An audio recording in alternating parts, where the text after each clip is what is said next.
Good morning students, कैसे हो बेटा आप लोग सभी। उम्मीद करता हूँ इस कोरोना के दौर में बहुत अच्छे से होंगे।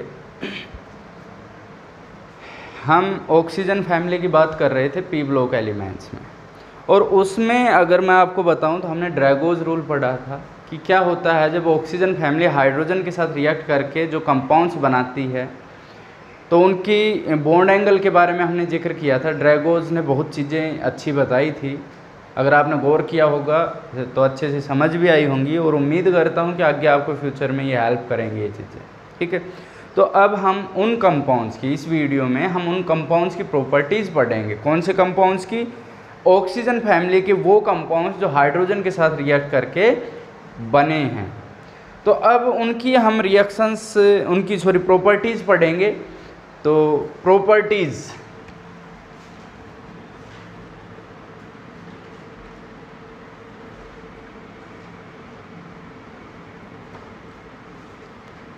तो ये मत समझना कि ये इम्पोर्टेंट नहीं है, एक्सेल में अभी हम इम्पोर्टेंट चीज़ें ही पढ़ रहे हैं, ये भी बहुत इम्पोर्टेंट है। तो सबसे पहली प्रॉपर्टी जो हम पढ़ेंगे, बॉइलिंग पॉइंट पढ़ेंगे। हम पढ़ेंगे बॉइलिंग पॉइंट किसका? जैसे कि हमारे पास H2O है, H2S है, H2SE है, H2TE है। ठीक, ऑक्सीजन फैमिली है, हाइड्रोजन के साथ रिएक्ट करके ये बना रही है। ठीक है, तो आप लोगों को क्या देखना है कि इनका बॉइलिंग पॉइंट। तो हम बॉइलिंग पॉइंट जनरली देखते हैं कि जो मॉलिक्यूल्स का साइज बड़ा है उनके अंदर van der Waals forces of attraction भी ज़्यादा होती है। जितना बड़ा साइज उतनी van der Waals forces of attraction ज़्यादा तो बॉइलिंग पॉइंट भी ज़्यादा। देखो करना क्या होता है, हमें मॉलिक्यूल्स और मॉलिक्यूल्स के बीच में अट्रैक्शन देखनी है। इसका जैसे बॉइलिंग पॉइंट है, बॉइलिंग पॉइंट का मतलब है कि temperature at which liquid boils, मतलब ये क्या हो जाए, बॉयल हो जाए। कहने का मतलब इनके बीच की जो अट्रैक्शन है वो टूट जाए। साइज जितना बड़ा होता है van der Waals forces of attraction ज़्यादा होती है, तो उसको तोड़ने के लिए ज़्यादा एनर्जी देनी पड़ेगी, बॉइलिंग पॉइंट ज़्यादा हो जाएगा। छोटा है तो van der Waals forces of attraction कम होती है। तो इस हिसाब से तो जैसे हम टॉप टू बॉटम जाएंगे तो H2TE का साइज सारों से बड़ा है, तो इसका बॉइलिंग पॉइंट क्या होना चाहिए? सबसे ज़्यादा होना चाहिए। लेकिन इसके बाद अगर मैं एक बात करूं तो हो क्या जाता है कि जैसे H2O है, H2S है, ठीक है, तो इसमें हम क्या देखेंगे कि जो ये H2O है ना, इसमें हाइड्रोजन बॉन्डिंग है, और हाइड्रोजन बॉन्डिंग थोड़ी सी अट्रैक्शन को इंक्रीज कर देती है, तो उसकी अट्रैक्शन को ओवरकम कर जाता है। और H2O have highest boiling point in these 4 compounds. अगर इन 4 कंपाउंड्स का हम कंपैरिजन करें तो इनमें सबसे ज़्यादा किसका होगा? वाटर का होगा, बिकॉज ऑफ हाइड्रोजन बॉन्डिंग। तो मैं इसको फर्स्ट पोजीशन दे देता हूँ, सबसे ज़्यादा इसका होगा। यहाँ मैं रीजन लिख देता हूँ, बिकॉज ऑफ हाइड्रोजन बॉन्डिंग। कोई बात नहीं, हो गया है। अब इसके बाद हम देखेंगे तो पहले पे ये है तो दूसरे पे ये होगा। साइज बड़ा है, अट्रैक्शन बढ़ रही है, तो सेकंड पॉइंट ये हो गया, थर्ड पे ये होगा, और फोर्थ पे ये। सबसे कम बॉइलिंग पॉइंट इसका हो गया। सबसे कम इसका क्यों हुआ? क्योंकि इसका साइज सबसे छोटा है। तो आप कहोगे सबसे छोटा साइज तो इसका था, इसका सबसे कम होना चाहिए था, लेकिन हाइड्रोजन बॉन्डिंग हो गई। आप कहोगे इसमें क्यों नहीं है? आपने पढ़ा होगा कि हाइड्रोजन स्पेशल तरह के अट्रैक्शन करता है, वो किस किस के साथ करता है? फ्लोरीन, ऑक्सीजन और नाइट्रोजन के साथ। इस केस में ऑक्सीजन है, ठीक है। मैं अगर कह दूं HOH, H2O की स्ट्रक्चर है, दूसरा क्या हो जाए? HOH। तो इस हाइड्रोजन और इस ऑक्सीजन के बीच में एक स्पेशल अट्रैक्शन हो गई, इसको हम हाइड्रोजन बॉन्ड कहते हैं, और इसकी वजह से थोड़ी सी इंट्रैक्शन बढ़ गई, बॉइलिंग पॉइंट भी इंक्रीज हो गया। आना तो फर्स्ट पे ये चाहिए था, लेकिन फर्स्ट पे ये आ गया because of hydrogen bonding, second, third, fourth. ठीक है, अब इसके बाद हम यहीं पर वोलेटाइलिटी बता देते हैं कि वोलेटाइलिटी क्या होती है और किसकी सबसे ज़्यादा होगी। ठीक है, वोलेटाइलिटी इसी में इंक्लूड कर देता हूं मैं। वोलेटाइलिटी, तो स्टूडेंट्स वोलेटाइलिटी का मतलब क्या है? वोलेटाइल वो होते हैं जो आसानी से क्या हो जाए? इवेपरेट हो जाए, which can be evaporate, vapour में कन्वर्ट हो जाए। तो तो जो आसानी से होंगे वो ज़्यादा वोलेटाइल। कहने का मतलब जिसका बॉइलिंग पॉइंट ज़्यादा है, जिसका बॉइलिंग पॉइंट ज़्यादा है वो देर में बॉयल होगा, वेपर देर में बनेंगे। कहने का मतलब बॉइलिंग पॉइंट और वोलेटाइलिटी एक दूसरे के क्या हो गए, अपोजिट हो गए। अगर बॉइलिंग पॉइंट ज़्यादा है तो वोलेटाइलिटी कम हो गई, ज़्यादा बॉइलिंग पॉइंट है तो वोलेटाइल देर में होगा, वो इवेपरेट देर में होगा। तो अगर मैं वोलेटाइलिटी बताऊं तो सबसे ज़्यादा वोलेटाइल कौन सा होगा, जिसका बॉइलिंग पॉइंट सबसे कम है। फर्स्ट पे ये हो गया, सेकंड पे ये हो गया, थर्ड पे ये हो गया और फोर्थ पॉइंट पे ये हो जाएगा। ठीक है, सबसे ज़्यादा वोलेटाइल ये है क्योंकि इसका बॉइलिंग पॉइंट सबसे कम है, फिर ये वोलेटाइल है, फिर ये वोलेटाइल है और सबसे कम वोलेटाइल ये है। ठीक, तो इस चीज़ को हम देख सकते हैं, बहुत ईजी है। इसके बाद मैं देखता हूँ एसिडिक करैक्टर। सेकंड जो पॉइंट होगा उसको हम क्या नाम दे देते हैं, acidic character.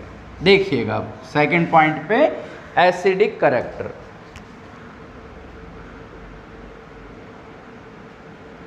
Acidic character, acid वो होते हैं जो आसानी से H पॉजिटिव आयन देते हैं। ठीक है, जितना बड़ा साइज होगा बॉन्ड लेंथ उतनी ज़्यादा होगी, उतना ही आसानी से वो हाइड्रोजन को छोड़ देगा, रिलीज कर देगा। ठीक है, अगर मैं कहूँ H और O में बॉन्ड है, H और S में बॉन्ड है, H और SE में बॉन्ड है, H और TE में बॉन्ड है। ठीक है, बॉन्ड लेंथ होती है वो डिपेंड करती है एटम के साइज पे। TE का साइज बहुत बड़ा है तो बॉन्ड लेंथ भी बड़ी हो जाएगी, और जितनी बड़ी बॉन्ड लेंथ होती है उतनी ही वीक होती है, उतना ही आसानी से टूट जाएगा, उतना ही जल्दी हाइड्रोजन रिलीज कर देगा। ये इससे थोड़ा देर में करेगा, ये इससे थोड़ा देर में करेगा, और ये तो सबसे देर में ही करेगा। अभी आप कंफ्यूज हो सकते हो, इससे पहला जो पॉइंट था बॉइलिंग पॉइंट में मैंने कहा था जितना बड़ा साइज उतनी ही ज़्यादा अट्रैक्शन होगी, और अभी मैंने कह दिया जितना छोटा साइज उतनी ज़्यादा अट्रैक्शन। एक्चुअल में बॉइलिंग पॉइंट देखेंगे तो हम H2TE का मॉलिक्यूल और H2TE का मॉलिक्यूल की अट्रैक्शन देखेंगे, लेकिन अगर हम क्या देख रहे हैं, एसिडिक करैक्टर देख रहे हैं, तो वो H और TE की अट्रैक्शन देखेंगे, और इनके बीच में जो बॉन्ड होता है वो बड़ा होता है। बॉन्ड जितना बड़ा होगा उतना वीक होगा, आसानी से टूट जाएगा, H जल्दी रिलीज करेगा, एसिडिक करैक्टर ज़्यादा हो जाएगा। तो ऑर्डर ऑफ एसिडिक करैक्टर मैं ऐसे कर देता हूँ। एग्जाम में ये बहुत बार पूछा गया है, CBSE में बहुत ज़्यादा टाइम ये क्वेश्चन आया है कि भाई इनमें से कौन सा ज़्यादा एसिडिक है, इसमें से कौन सा ज़्यादा एसिडिक है और क्यों है। तो इस चीज़ को हम बहुत आसानी से एक्सप्लेन कर सकते हैं। अब हम चलते हैं नेक्स्ट पॉइंट पे। एसिडिक करैक्टर हम पढ़ चुके हैं, इसके बाद हम पढ़ेंगे रिड्यूसिंग करैक्टर। लगभग सेम है, किसकी बात करें हम, रिड्यूसिंग करैक्टर की। तो थर्ड पॉइंट हो गया रिड्यूसिंग करैक्टर।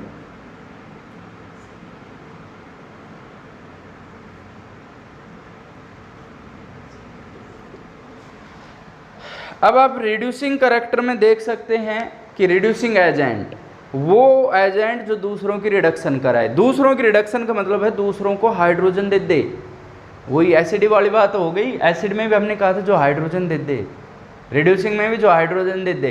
तो ये बेचारा क्या करेगा, हाइड्रोजन इसी क्रम में देगा ना, इसी सीरीज में देगा।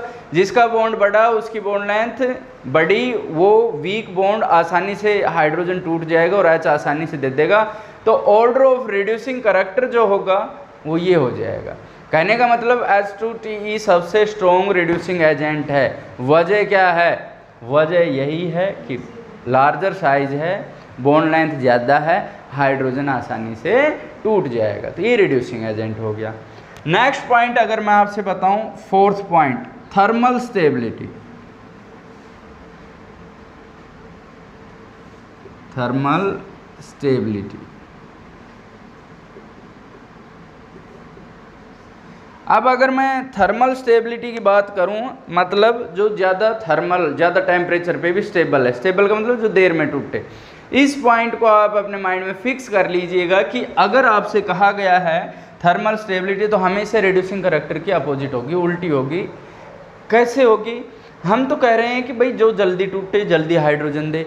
थर्मल स्टेबिलिटी का मतलब जो हाई टेम्परेचर पे भी स्टेबल हो, देर में टूटे, तो इसका क्या हो जाएगा, उल्टा हो जाएगा। मैं बात करूं, हमारे पास है H2O, H2S, H2SE and H2TE। अब अगर हम इस पे बात करें तो सबसे ज़्यादा थर्मली स्टेबल ये है, हाई टेम्परेचर पे टूटेगा जाके, ठीक है। फिर ये है, फिर ये है। सबसे लेस थर्मली स्टेबल कौन सा है? H2TE। तो इन पे क्वेश्चंस पूछे जा सकते हैं, ठीक है। तो ये प्रॉपर्टीज़ थी, किन की प्रॉपर्टीज़ थी? वो मेंबर ऑक्सीजन फैमिली के जो हाइड्रोजन के साथ रिएक्ट करके और ये कंपाउंड्स बनाते थे, इनकी प्रॉपर्टीज़ हमने सबसे पहले पढ़ा है। क्या पढ़ा था हमने? बॉइलिंग पॉइंट और वोलेटाइलिटी। उसके बाद हमने एसिडिक करैक्टर पढ़ा, उसके बाद हमने रिड्यूसिंग करैक्टर पढ़ा, उसके बाद हमने थर्मल स्टेबिलिटी पढ़ी। Very easy points and very important points can be asked into the exam. तो इसके हिसाब से आपको अपनी क्या करनी है? प्रिपरेशन करनी है। इन प्रॉपर्टीज़ का मैंने स्पेशल वीडियो बनाया है, इसके बाद मैं नेक्स्ट वीडियो बनाऊंगा, वो भी छोटा होगा लेकिन बहुत इंपॉर्टेंट होगा आप लोगों के लिए। Thank you.